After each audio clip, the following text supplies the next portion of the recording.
Hi, this is Cayman with S&B, and today we're going to be installing our new intake kit for the 2024 and up Toyota Tacoma. This also fits the 25 and up 4Runner. This is our fully enclosed intake kit that comes with our clear lid on the top so you can see the condition of your filter, a high flow intake tube. This works with your stock calibration, no need for a tune. Flows awesome, sounds incredible, and let's see how easy it is to install today. So if you've already received your intake kit, simply take out the install card and use your smartphone camera to take a picture of the QR code. It'll bring up the link, take you to our most up-to-date step-by-step instructions. Then this is everything laid out on the table. You got it all broken down. Comes with a clear lid and a gasket. This will be separate. We already have this installed right now. Intake tube, all the rivets, the front scoop, the mesh to keep out large debris, the coupler, side scoop, inlet, side scoop plug, large air filter, as well as a front scoop seal, then all the grommets to secure the box to the vehicle. We're gonna get started, and now we're gonna get these rivets out of the OEM box. Simply just push on the center section. It'll come free. There's 4 of them securing down the front scoop.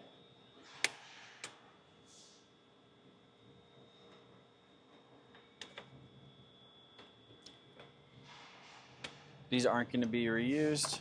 We can get the front scoop out of the way for now. And then now we will disconnect the MAF sensor. Disconnect the MAF sensor, simply just to press right back here, right on that button, and wiggle it off. You heard a click. Now we're going to remove this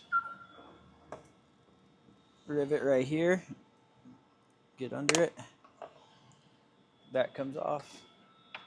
The next we're going to find our 10 mil, and we're going to remove this clamp.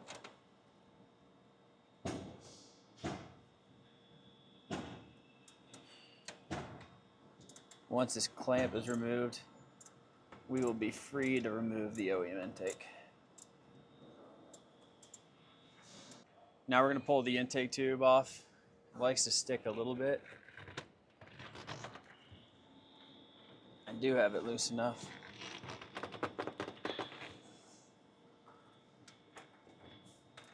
I'm going to wiggle it.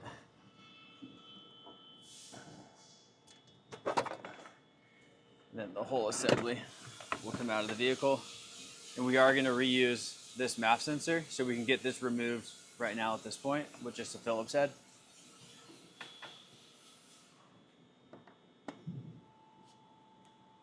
Now we're going to start building the S&B intake kit so we can get this installed in the vehicle.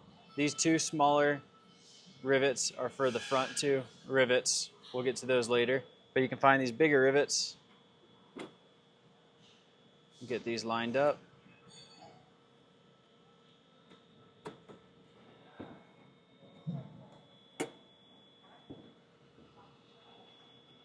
Now when they're all in, you can get them pressed down. Now this is all secure. Now we are going to go over to installing the large filter into the intake box. And there is a trick to doing this. So first step is going to be removing the clamp. And then we're going to invert the flange. Just like that. And we're going to drop the filter in, and then snap it in to this hole.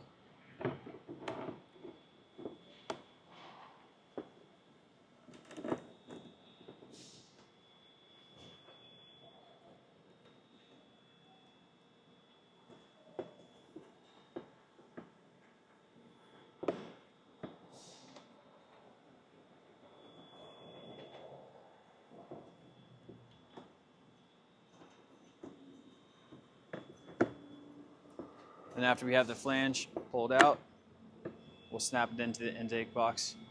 So you might think that was a little bit hard to install the filter. Our whole goal with the intake kit is to make a high flowing intake kit. So having a large filter like this gives you more dirt holding capacity and better airflow. Now we're going to install the front scoop. So this is going to seal to the hood, keep out engine heat. Now we're going to flip the box around and install these 3 grommets.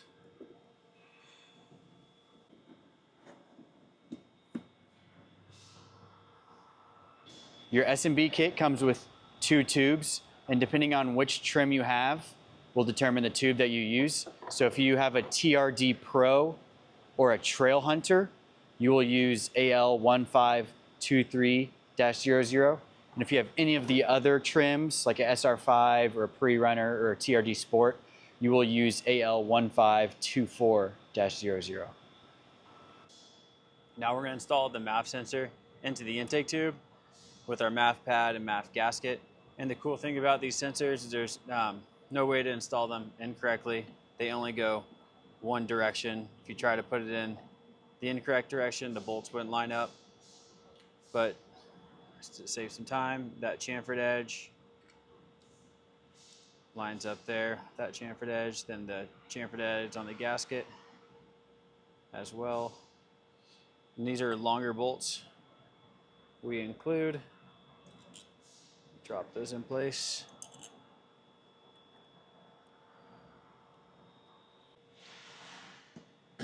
Now we'll tighten these up. Install the step coupler onto the tube. We can tighten this up with our 8mm. Also use a flathead.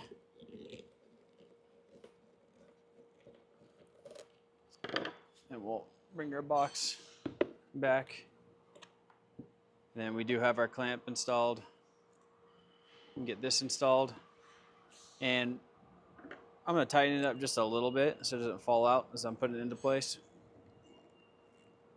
But you do want to be able to spin it around to get it to line up with the intake tube. Now we're going to find our clear lid and take off the protective film off both sides. Then we're going to install this into our silicone lid seal. Now to install the clear lid, find the tab and then the finger on the clear lid, press it in, then work your way around the lid. Now we're going to install the clear lid into the intake box. So just work your way around the box until it snaps in.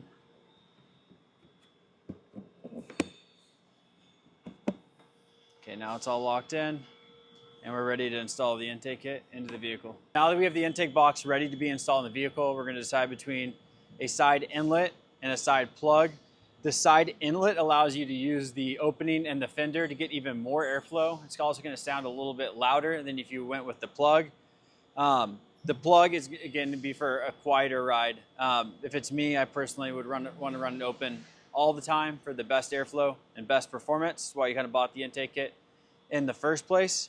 Then this inlet on the side also works with OEM snorkels. So that the OEM piece that bolts in to the opening in the fender matches exactly to the opening in the S&B box. Then we have a front block-off plate where rather than having this mesh opening, you put the block-off plate here so you're only feeding air into the intake kit through the snorkel. So in this case, we're going to install the fender seal and we're going to get this dropped in to the vehicle.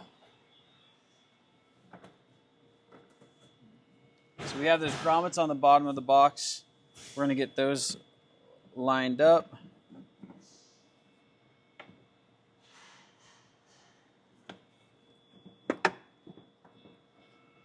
So I got those lined up. Get the intake tube installed just like that. Then go back to the box to make sure it's fully seated. We got this installed. It's all seated. And a good way to know if it is seated in the grommets is you can feel down and you can feel the metal bar that sticks through our grommet. So it's gonna be hard to see with the glare, but I can see one there and I can see one in the front. Everything lines up.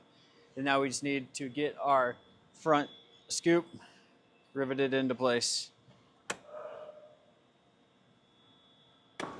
If you have a 4Runner, there will be one extra trim piece that you can attach to the bottom that'll come with the S&B kit, and you'll use the 2 long supplied rivets just to press these on, and then you'll put it in the vehicle. Now we're going to go install our MAF sensor. The side with the locking tab will remain up, just like that. Then we're going to find our 8mm. Make sure this is installed onto the tube leading to the turbo.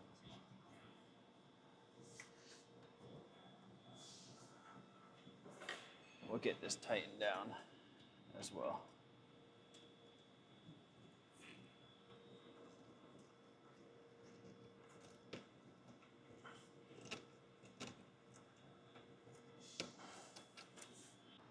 Now to keep the MAF sensor organized, we're going to zip tie it to the tube here.